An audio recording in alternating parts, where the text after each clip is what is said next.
నమస్తే, నేను Ashok. Welcome to ప్రజా చైతన్యం. డీలిమిటేషన్కి సంబంధించిన వ్యవహారం ఇప్పుడు పెద్ద ఎత్తున సౌత్ ఇండియా మొత్తం కూడా విస్తరిస్తూ ఉంది. ఈ అంశానికి సంబంధించి అన్ని రాజకీయ పార్టీలకు సంబంధించిన చర్చ అయితే జరుగుతుంది. అయితే ఈరోజు తమిళనాడు సీఎం స్టాలిన్ ఒక రౌండ్ టేబుల్ సమావేశాన్ని నిర్వహించారు. ఈ రౌండ్ టేబుల్ సమావేశానికి ఆంధ్రప్రదేశ్ రాష్ట్రానికి సంబంధించిన పార్టీలు ఏవి హాజరు కాలేదు. మిగతా రాష్ట్రాలకు సంబంధించి ముఖ్యమంత్రులు కావచ్చు, మిగతా ఇతర రాజకీయ పార్టీలన్నీ కూడా ఈ సమావేశానికి హాజరయ్యి సౌత్ ఇండియాకి సంబంధించి జరుగుతున్నటువంటి నష్టాన్ని పెద్ద ఎత్తున మాట్లాడుతూ వచ్చాయి. దానికి సంబంధించి ఎలాంటి స్టాండ్ తీసుకోవాలి, బీజేపీ మీద ఎలాంటి పోరాటం చేయలేటువంటి ఒక నిర్ణయాన్ని కూడా అన్ని రాజకీయ పార్టీలు తీసుకున్నాయి. అయితే ఇక్కడ అనూహ్యంగా ఇక్కడ ఏపీ రాష్ట్రానికి సంబంధించి వైసీపీ అటెండ్ అవుతుందని చెప్పేసి ఉన్నారు. ఎందుకంటే స్టాలిన్ కూడా గతంలో జగన్మోహన్ రెడ్డికి సంబంధించి వైసీపీ పార్టీకి సంబంధించి ఎంతో సన్నిహితంగా ఉంటున్నటువంటి వ్యక్తి. ఆయనకి జగన్మోహన్ రెడ్డికి సంబంధించి ఎక్కువగా వాళ్ళిద్దరు రాజకీయ వ్యవహారాలకు సంబంధించి కూడా మాట్లాడుకుంటూ ఉంటారు. అయితే తమిళనాడుకు సంబంధించిన మంత్రులు కావచ్చు, ఎంపీలు కావచ్చు, జగన్మోహన్ రెడ్డిని ఆహ్వానించినప్పటికీ కూడా ఎక్కడ కూడా ఆయన కావచ్చు, ఆయన పార్టీకి సంబంధించిన వ్యక్తులు ఎవరు కూడా హాజరు కాలేదు. ఇంకా బీజేపీతోనే జగన్మోహన్ రెడ్డి ఉన్నారా అనేటువంటి ఒక ఇండికేషన్ కూడా ఇప్పుడు పెద్ద ఎత్తున చర్చనీయాంశంగా మారుతుంది. అయితే దీనికి రివర్స్ స్ట్రాటజీని జగన్మోహన్ రెడ్డి స్టార్ట్ చేశారు. ఆయన ఒక లేఖని ప్రధానమంత్రి మోదీకి రాశారు. ప్రధానమంత్రి మోదీకి డీలిమిటేషన్కి సంబంధించిన చర్చ మీద సౌత్ ఇండియాకి ఎలాంటి అన్యాయం జరగకుండా, ఎలాంటి నష్టం జరగకుండా చూడాలంటూ కూడా ఆయన లేఖ రాయడము. సో అక్కడ సమావేశానికి వెళ్ళబోయినప్పటికీ కూడా ఆ లేఖ రాసి ఒక సేఫ్ అయ్యారా అనేటువంటి ఒక చర్చ కూడా జరుగుతుంది. ఏపీ తాజా రాజకీయాలు అలాగే దేశ రాజకీయాల మీద ఈరోజు ఇంటర్వ్యూలో మాట్లాడదాం. ఇంటర్వ్యూలో నాతో పాటు పార్టిసిపేట్ చేస్తున్నారు అనలిస్ట్ పురుషోత్తం రెడ్డి గారు. పురుషోత్తం రెడ్డి గారు, నమస్తే. నమస్తే అశోక్ గారు.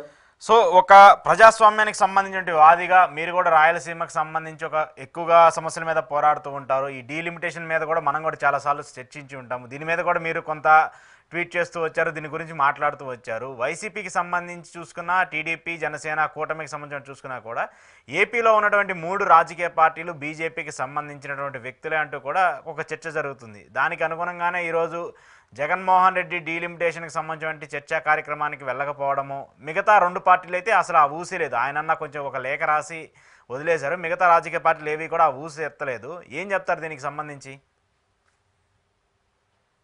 అంటే మొట్టమొదటిగా ఆంధ్రప్రదేశ్ రాష్ట్రంలో సీనియర్ పార్లమెంటు సభ్యుడు మన అందరూ అభిమానించే ఉండవల్లి అరుణ్ కుమార్ గారు చాలా సందర్భాల్లో ఎటకారంగా ఒక మాట అంటుంటాడు.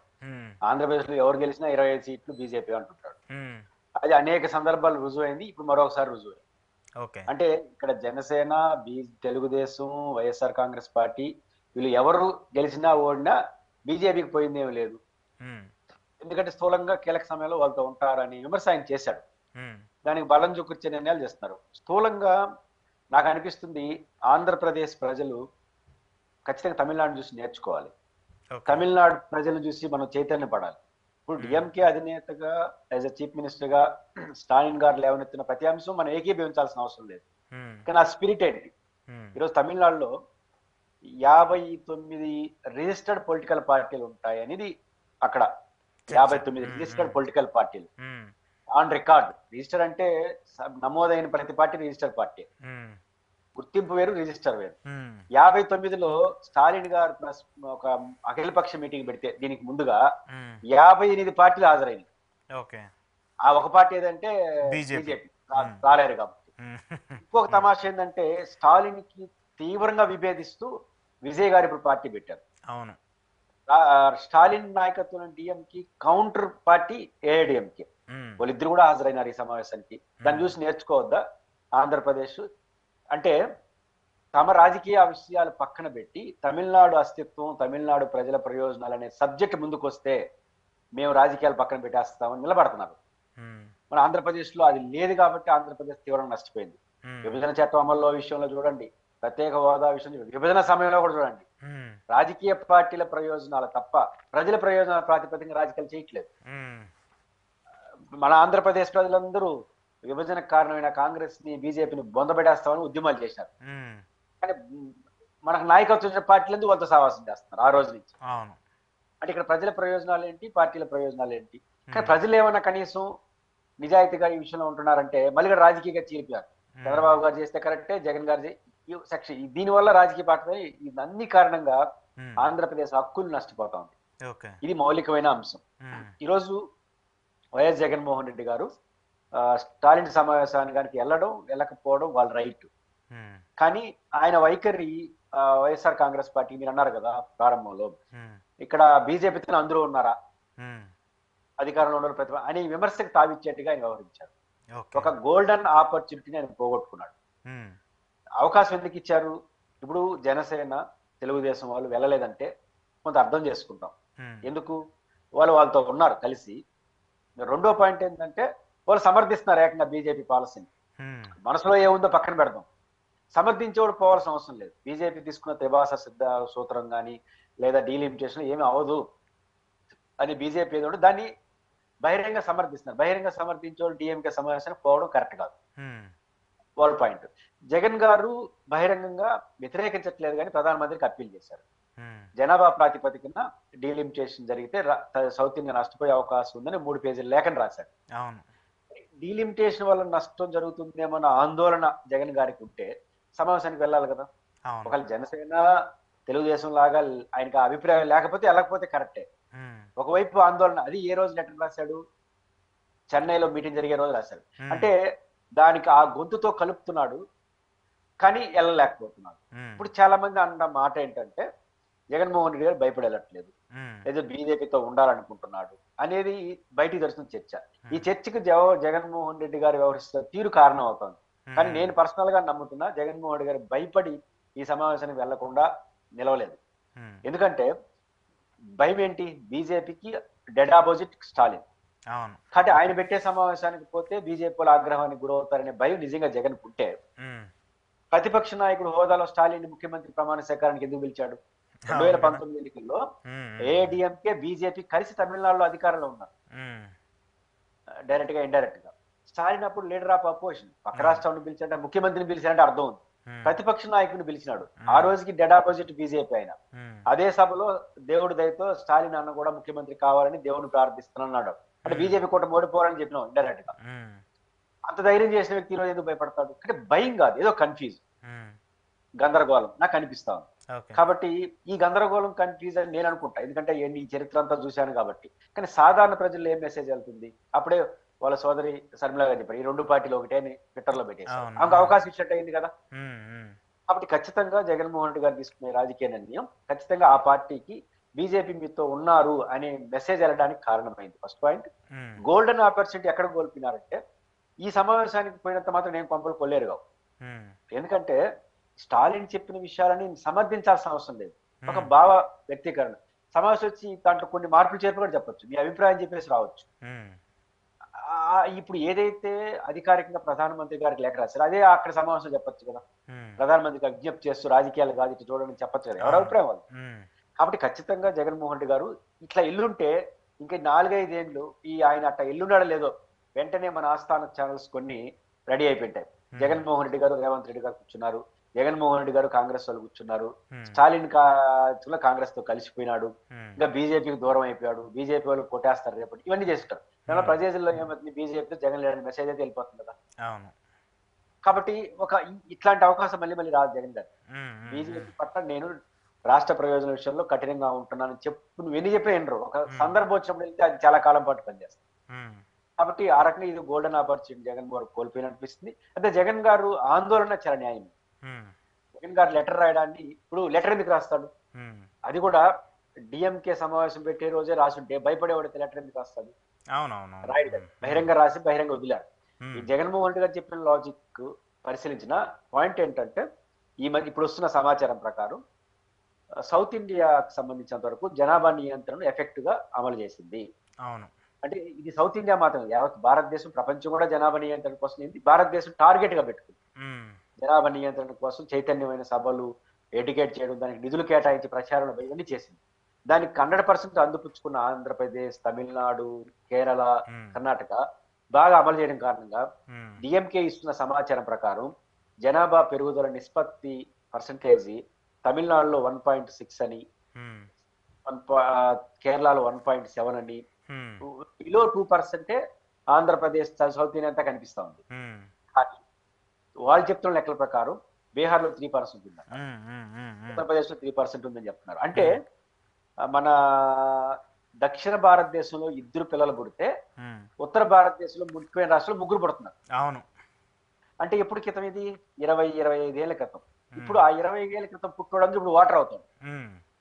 అంటే దక్షిణ భారతదేశంలో 2 ఓటర్లు కొత్తగా 1.5. ఒక ఓటర్ దక్షిణ భారతదేశంలో 1.5, 1.5 దక్షిణ భారతదేశంలో కొత్త ఓటర్ తయారైతే 3 ఓటర్లు ఉత్తర భారతదేశంలో తయారవుతారు. అంటే ఇన్బ్యాలెన్స్ అయిపోతున్నా, రెట్టింపు అయిపోతుందా. కానీ ఇప్పుడు ఓటర్ల ప్రాతిపదికనే కానీ నియోజకవర్గాల పునర్వ్యవస్థ చేస్తే మనకు 1 వస్తే వాళ్ళకి 2 వస్తుంది పెరిగితే. అంటే అర్థం ఏమిటి, డీలిమిటేషన్ లో జనాభానే నిష్పత్తిగా ప్రారంభిస్తే మనం జనాభా నియంత్రణ బాగా చేశాం కాబట్టి మనం నష్టపోతాము. ఒక రకంగా భారత ప్రభుత్వం ఇచ్చిన లక్ష్యాల్ని బాగా అమలు చేసిన రాష్ట్రాలు లాభపడాలా నష్టపోవాలా? లాభపడాలి. రాజకీయంగా నష్టపోవడం కరెక్ట్ కాదు కదా అనేది డిఎంకే వాదం. ఈ వాదనలో న్యాయం ఉంది. కాబట్టి ట్రూ టెక్నికల్ గా జనాభా ఓటర్ల ప్రాతిపదిక కాకుండా ఇంకేదన్నా మనకు నష్టపోయిన రీతిలో కొత్త ఆలోచన చేయాలి. ఇప్పుడు మాలాంటి వాళ్ళు చెప్తుంది ఆ రోజు శ్రీబాగ్ ఫ్యాక్ట్ దాంట్లో దృష్టిలో పెట్టుకొని విస్తీర్ణం ప్రాతిపదికన కూడా కొంత పరిగణలో తీసుకోండి, అప్పుడు ఈ ఇబ్బంది కలగకుండా ఉంటుందని మనలాంటి వాళ్ళు చెప్పాం. అంటే ఏదైనా సరే ట్రూ టెక్నికల్ గా జనాభా ప్రాతిపదిక చేసుకుంటే నష్టపోతాం అనేది ఈ లెక్కలు చెప్తున్నాయి. సో ఇప్పుడు సౌత్ ఇండియా అంతా కలిసి ఉత్తరప్రదేశ్ అంతా ఎంపీలు అయినారు అనుకోండి, ఎవడుంటాడు మన మాట? ఇంకా ఎవరు వినరు. ఉత్తరప్రదేశ్ లో బాగుంటే చాలు, సౌత్ ఇండియా ఏమైపోతే అనుకుంటే భయం వస్తుంది. అందుకని జగన్మోహన్ రెడ్డి గారి లెటర్ లో చేసిన ఆందోళన కరెక్ట్, డిఎంకే చేస్తున్న రౌండ్ టేబుల్ లో కొంచెం వాస్తవం ఉంది. రెండు దృష్టిలో పెట్టుకొని మనం వెళ్ళాలి. ప్రజలు కాన్షియస్ గా ఉండి పార్టీల పైన ఒత్తిడి కాకపోతే ప్రజలు కూడా మా పార్టీ వాళ్ళు ఏం చేసినా కరెక్ట్ అనుకుంటే రాజకీయ నాయకులు ఎట్లా ఉంటారు? తెలంగాణ చూడండి, ప్రజలే ఆడ అనుమానిస్తారని ఇద్దరు రోజు ప్రధాని వీళ్ళిద్దరు బీజేపీ రాదు, ఎందుకంటే వాళ్ళకి వ్యతిరేకంగా రేవంత్ రెడ్డి గారు కేటీఆర్ గారు రోజు విమర్శించుకుంటూ ఉంటారు. కానీ రోజు వెళ్ళారు. ఈ రోజు ఎందుకు వెళ్ళారు? పక్కనే ఉన్నారు చూడండి, స్టాలిన్ సన్మానం ఇద్దరు పక్కనే అందుకుంటున్నారు. ఎందుకో తెలుసా? అక్కడ ఒక ప్రచారం ఉంది, రేవంత్ రెడ్డి బీజేపీకి అనుకూలంగా ఉన్నాడనేది బీఆర్ఎస్ కు అనే ఒక ప్రచారం ఆడ జరుగుతా ఉంది. మేమిద్దరు మేము బీజేపీతో అని చెప్పడం కోసం పరిగెత్తారు ఇద్దరు. పాయింట్ మనకు. కాబట్టి దీన్ని బట్టి అర్థం ఏంటి? ప్రజలు అనుమానిస్తే రాజకీయ పార్టీ పరిగెత్తాయి. కాబట్టి ఆంధ్రప్రదేశ్ ప్రజలు కూడా మాకు జగన్ అంటే ఇష్టం, చంద్రబాబు అంటే ఇష్టం, పవన్ కళ్యాణ్ అంటే ఇష్టం పెట్టుకోండి, కానీ రాష్ట్ర ప్రయోజనం వచ్చినప్పుడు రాష్ట్రంతో నిలబడకపోతే మేము మీతో ఉండమనే హెచ్చరిక చేస్తే మన రాష్ట్రంలో కూడా వస్తాం. అందువల్ల నేను మొదట చెప్పాను, ఆంధ్రప్రదేశ్ ప్రజలు తమిళనాడు ప్రజలు చూసి నేర్చుకోవాలి. తమిళనాడు రాజకీయ పార్టీలాగా ఆంధ్రప్రదేశ్ లో ఉన్న రాజకీయ పార్టీలు కూడా రాష్ట్ర ప్రయోజనాల విషయాలు వచ్చినప్పుడు రాజకీయాలు పక్కన పెట్టాలని మనకు అర్థం. Okay okay. ఇందాక మీరు ఒక పాయింట్ కోట్ చేస్తూ వచ్చారు, సౌత్ ఇండియాకి సంబంధించి ఫెర్టిలిటీకి సంబంధించి చూసుకున్నా, లేదంటే ఇక్కడ జనాభా నిష్పత్తికి సంబంధించి పిల్లలు అనే విధానానికి సంబంధించి చూసుకున్నా, దానికి సంబంధించి ఒక ఇన్ఫర్మేషన్ చూసుకుంటే సౌత్ ఇండియా నార్త్ ఇండియాని కంపేర్ చేసుకుంటే నార్త్ ఇండియాకి సంబంధించి ఫెర్టిలిటీ రేటు 2.2 కంటే అబవ్ ఉంటుంది. అన్ని రాష్ట్రాల్లో ఏ రాష్ట్రం నుంచి చూసుకున్నా కూడా 2.2 కంటే అబవ్ ఉంటుంది. కానీ సౌత్ ఇండియాలో మాత్రము తమిళనాడు చూసుకుంటే 1.4%, ఆంధ్రప్రదేశ్ తీసుకుంటే 1.5%, కర్ణాటక తీసుకుంటే 1.6%, మన పక్కన ఉన్నటువంటి తెలంగాణ తీసుకుంటే 1.6%. అంటే ఏది చూసుకున్నా కూడా బిలో 1.5% ఉంటుంది. అంటే నార్త్ ఇండియాతో పోల్చుకుంటే మనం చాలా వెనక దగ్గున్నాం. ఇంకా ఇప్పుడు వస్తున్నటువంటి కొత్త సిస్టమ్స్, కొత్త పాలసీల వల్ల ఇంకా చాలామంది పిల్లలు కానీ ఇంట్రెస్ట్నే కోల్పోతున్నారు. కానీ ఇక్కడ చంద్రబాబు నాయుడు గారు, స్టాలిన్ వీళ్ళందరూ కూడా పిల్లల్ని కనండి అంటున్నారు. మరి ఇంత పిల్లల్ని కనాలి, రాజకీయంగా మనం నిలబడాలనుకున్నప్పుడు బీజేపీని వ్యతిరేకించి మాట్లాడొచ్చు కదా, బీజేపీకి ఎగనెస్ట్గా మాట్లాడొచ్చు కదా. అంటే చంద్రబాబు నాయుడు గారు పిల్లలు కనమనే సిద్ధాంతం వేరు, స్టాలిన్ గారు వేరు. స్టాలిన్ గారికి మీరు చెప్పిన లెక్కలన్నీ పరిశీలించిన, నేను ఇంత ముందు చెప్పిందన్నా, సౌత్ ఇండియాలో ఒక కొత్త ఓటర్ తయారైతే నార్త్ ఇండియాలో 2 కొత్త ఓటర్లు తయారవుతారు. ఇంకా ఎక్కువ 2.1 కంటే అబవ్ అంటే ఎక్కువ వస్తాను.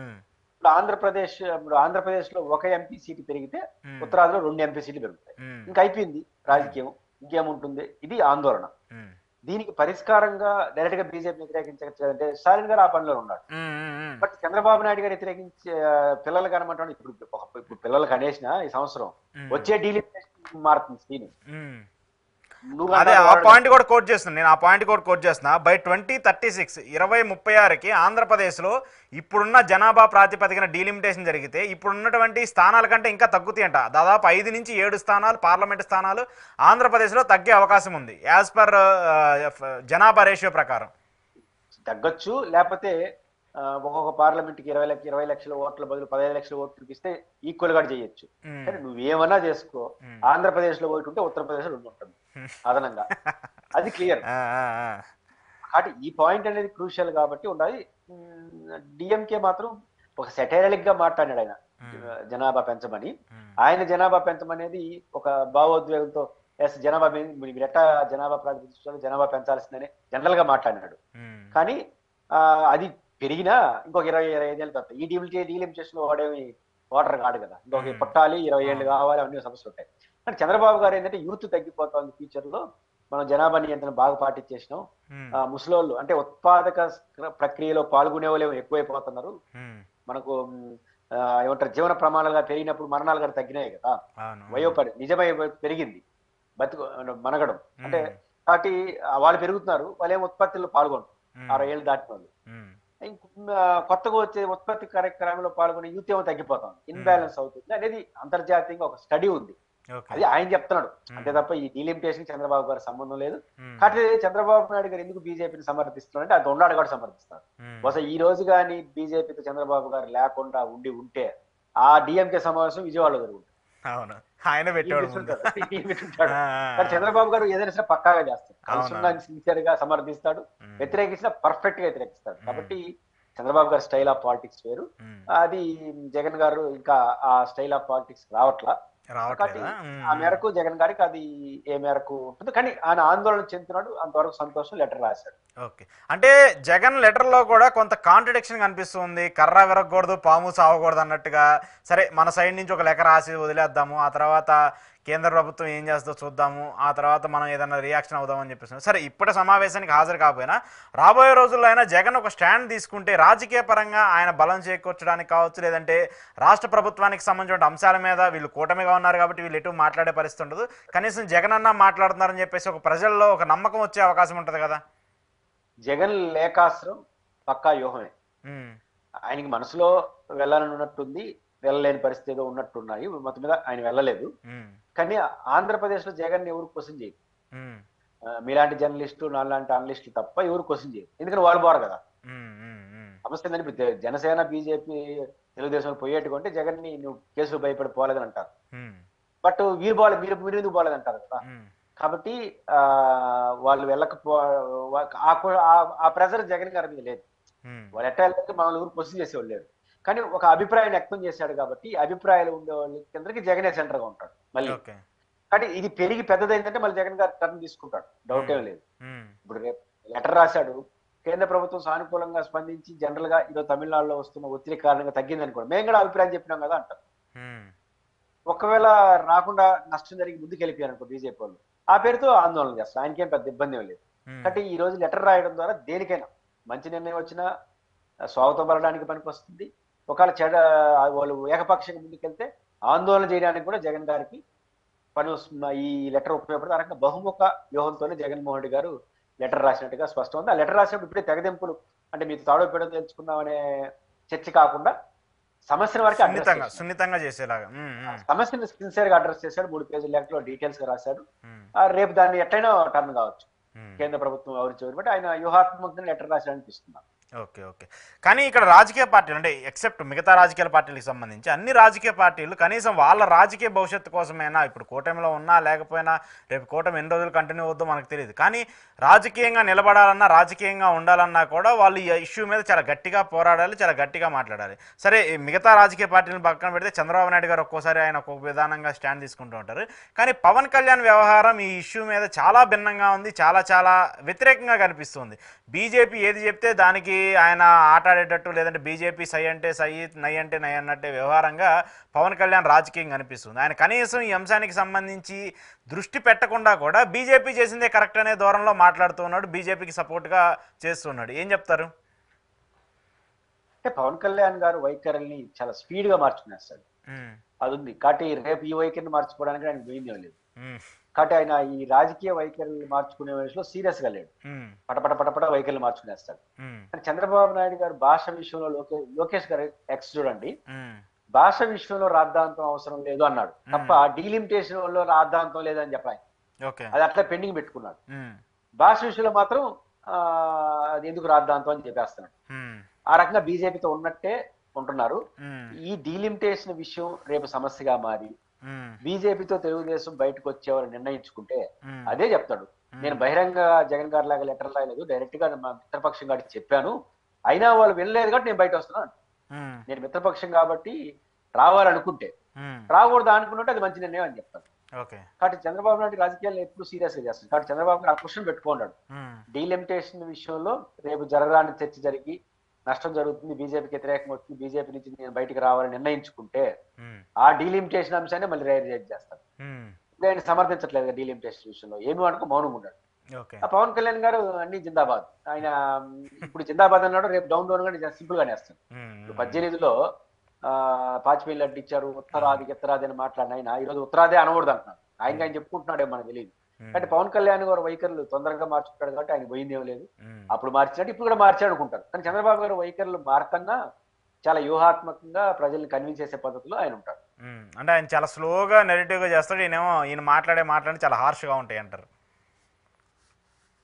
ఓకే. సో ఆయన ఏ రాజకీయం చేయడానికి కావాల్సిన మార్గాలు పెట్టుకుంటాడు. ఎవరు, చంద్రబాబు నాయుడు గారా? అబ్సల్యూట్లీ దేనికైనా పనికొచ్చే అసలు ఒకే చోట పెట్టుకుంటాడు ఆయన. ఇప్పుడు అంటే అది వస్తూ ఉంటుంది. జమ్మి చెట్టు మీద అస్త్రాలు ఉన్నప్పుడు ఎప్పుడు ఏది అవసరం అయితే అది తీస్తూ ఉంటారా? Right, right. సరే, ఇంకొక అంశం సార్, బీపీ ఆచార్యకి సంబంధించిన వ్యవహారం మనం చాలాసార్లు మాట్లాడుకున్నాం. ఇటీవల కూడా ఈయనకి సంబంధించి ఈయన మీద కేసులు కావచ్చు, మిగతా చర్చలు కావచ్చు. అయితే ఆయన మీద కేసుని ఈడీ కొట్టేసింది ఎట్టకేలకు. సరే, అది ప్రభుత్వానికి సంబంధించిన కక్ష సాధింపు చర్యలు అంటారా, ఇంకోటి అంటారా అనేది పక్కన పెడితే, ఏంటి ఈ వ్యవహారం, దీన్ని ఎలా చూడాలి? అంటే ఈ కేసు నిలబడదని చెప్పేసి కొట్టేసిందా, లేకపోతే ఏంటి? బీపీ ఆచార్యకి ఈ రోజు ఏది జరిగిందో రేపు జగన్ గారికి అదే జరుగుతుంది. జగన్ గారి కేసే ఇది. కాబట్టి ఎందుకు ఈ మాట అంటున్నానంటే, బీపీ ఆచార్య గారు ఐఏఎస్ ఆఫీసర్. ఆరోపణ ఏంటి? ఉమ్మడి ఆంధ్రప్రదేశ్లో రాజశేఖర రెడ్డి గారు ముఖ్యమంత్రి హోదాలో కొన్ని ప్రైవేటు సంస్థలకు లబ్ధి చేకూర్చాడు. ఆ లబ్ధి చేకూర్చిన ప్రయోజనం పొందిన పారిశ్రామికవేత్తలు ఎవరైతే ఉన్నారో వాళ్ళందరూ ఆయన కొడుక్కి క్విట్ ప్రోకో పద్ధతి ప్రకారం పెట్టుబడులు పెట్టి లంచాల ఆరోపణలు ఇచ్చినారు. అందువల్ల ప్రజల ఆస్తి నష్టపోయినారు. అదనంగా జగన్మోహన్ రెడ్డి పారిశ్రామికవేత్తల్ని ఎక్కువ షేర్లు వేలు పెట్టేసి వాళ్ళని మోసం చేసినాడు. ఇది కేసు యొక్క ఆరోపణ. ఈ ఆరోపణతో జగన్మోహన్ రెడ్డి తీసుకొచ్చి 16 నెలలు జైల్లో పెట్టారు. అసలు ఆ రోజు కాంగ్రెస్ కానీ ఆ రోజు వ్యవస్థలు కానీ జగన్ అరెస్ట్ చేయాలని, చట్టం ఏదో తప్పులు జరిపిందని కాదు. అప్పుడే పార్టీ పెట్టాడు. ఒక ఎక్కువ కాలం జైల్లో ఉంటే పార్టీ ఫినిష్ అయిపోతుంది. ప్రారంభంలోనే పురిట్లోనే చంపేలా ఉంటారు, తీసుకేస్తా ఉంటారు, గుద్దు నిలుపు చంపేస్తా ఉంటారు. అట్లా చేసేద్దాం అనుకున్నారు జగన్ని. అది రివర్స్ అయింది. దానివల్ల ఏం చేశారు? కేసుల పైన పెట్టుకుంటా పోయినారు. సెక్షన్లు మార్చారు. 5-6 ఐఏఎస్ ఆఫీసర్లు 500-600 మంది సాక్షులు అంటది. అంటే ఎక్కువ మంది పెట్టడం వల్ల కుట్ర ఎక్కువ ఉందని ఎక్కువ రోజులు పెట్టారు లోపల జైల్లో. దానికోసం చేయకూడదు తప్పులని చేసినారు. ప్రజలకు ఉపయోగించే ఆయన ఆ రోజు ఆయన పబ్లిక్ రిప్రజెంటేటివ్. ఆ ఇష్యూ జరిగినప్పుడు ఆయన ఎంపీ కూడా అవునో కాదో తెలియదు. ఆయన కూడా ఎంపీ అయిన స్టేట్ ఎంపీ కాదు. ఆయన మేజర్ తండ్రి తాటు బిడ్డ కాదు. టెక్నికల్ గా 18, 21 18 ఏళ్ళు దాటితే మేజర్ అయిపోతారు. కాబట్టి ఆయన కొట్టించదు అవన్నీ. కానీ అది కూడా పెట్టేశాడు, ఎందుకంటే ఎక్కువ రోజులు జైల్లో ఉన్నారు. కానీ ఆచరణలో ఏం జరిగిందంటే, ఆంధ్రప్రదేశ్ ప్రభుత్వం బొత్స కిరణ్ కుమార్ రెడ్డి గారు సీఎం అనుకుంటాను, ఒక అఫిడవిట్ దాఖలు చేసింది సిబిఐ కేసులో. ఆ గవర్నమెంట్ తీసుకున్న జీవోలన్నీ కరెక్ట్ అని, ప్రభుత్వానికి ఎట్లాంటి నష్టం జరగలేదని వాళ్ళు అప్డేట్ ఇచ్చేశారు. అప్పుడు ఆచార్య గారు లాంటి వాళ్ళు, శ్రీలక్ష్మి లాంటి ఐఏఎస్ ఆఫీసర్లు ప్రభుత్వ విధానం కరెక్ట్ అయినప్పుడు, ప్రభుత్వ విధానం వల్ల ఎలాంటి నష్టం జరగదన్నప్పుడు ఆ జీవోలు ఇచ్చిన మేమెందుకు దోషులు అవుతామని వాళ్ళు డిశ్చార్జ్ పిటిషన్ వేశారు. డిశ్చార్జ్ పిటిషన్ అంటే జస్ట్ లైక్ క్వాష్ పిటిషన్ లాగా. క్వాష్ పిటిషన్ అంటే ఎఫ్ఐఆర్ నిబంధనలకు వ్యతిరేకంగా కొట్టేమంటుంది. చంద్రబాబు గారు స్కిల్ డెవలప్మెంట్ కేసు నడుస్తుంది. ఈ డిశ్చార్జ్ అంటే మా పైన మోపిన నేరాలు నిరాధారమైనట్టు కాబట్టి ఇది విచారణ అర్హత లేదని కొట్టేమంటారు.